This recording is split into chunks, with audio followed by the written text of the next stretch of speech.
అనంతపురం జిల్లా రాప్తాడు మండల కేంద్రంలోని ప్రభుత్వ బీసీ బాలుర వసతి గృహం నందు తల్లిదండ్రుల సమావేశం ఏర్పాటు చేశారు. ఈ సమావేశంలో వార్డెన్ గోవిందరెడ్డి పిల్లల క్రమశిక్షణ గురించి తల్లిదండ్రులకు వివరించడం జరిగింది. వసతి గృహం నందు పిల్లలకు ఎటువంటి లోటుపాట్లు లేకుండా చూసుకుంటున్నామని వార్డెన్ గోవిందరెడ్డి పిల్లల తల్లిదండ్రులకు వివరించారు. అంతేకాకుండా ఈ సమావేశంలో ట్యూషన్ ఉపాధ్యాయులు మురళీకృష్ణ గంగన్న పిల్లలకు క్రమశిక్షణ గురించి వివరించారు. అలాగే తల్లిదండ్రులు కూడా పిల్లలకు క్రమశిక్షణ గురించి ఇంటి వద్ద బోధించాలని సూచించారు. ఈ కార్యక్రమంలో అటెండర్ రామాంజనేయులు, పకిరప్ప క్యాష్, ఫోర్స్ నాగేష్, రాప్తాడు వసతి గృహము సిబ్బంది పాల్గొన్నారు.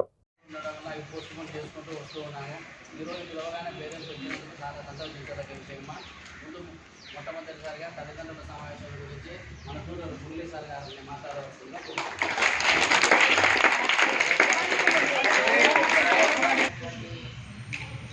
మా యొక్క హాస్టల్ విద్యార్థుల తల్లిదండ్రులకు, హాస్టల్ యాజమాన్య బృందానికి, మాకు ఈ అధ్యాపక బృందానికి ఈరోజు మనం నిర్వహించుకుంటున్నటువంటి విద్యార్థిని మరి కొన్ని మీడియా మిత్రులకు మా యొక్క అందరికీ సహాయ సహకారాలు ఎల్లవేళలా అందించేటువంటి అన్నగారికి పేరున ఈరోజు తల్లిదండ్రుల సమావేశం గురించి కృతజ్ఞతలు అనేటువంటి జరుగుతున్నాం. అదే రకంగా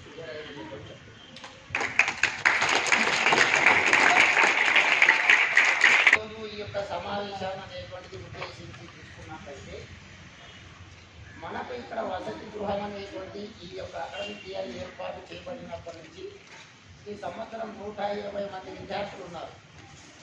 అందులో మన ఇక్కడ రాప్తాడు మండలము, ఇంకో కొన్ని రకాలైనటువంటి మండలాల నుంచి, ఇతర గ్రామాల నుంచి వచ్చినటువంటి పిల్లలు ఉన్నారు. ఈ పిల్లలకు అనేటువంటిది ఇక్కడ అన్ని రకాలుగా తల్లిదండ్రుల కన్నా ఎక్కువగా మరి ఇక్కడ వసతి కల్పించి మరి ఇక్కడ విద్యాబోధనలు నేర్పి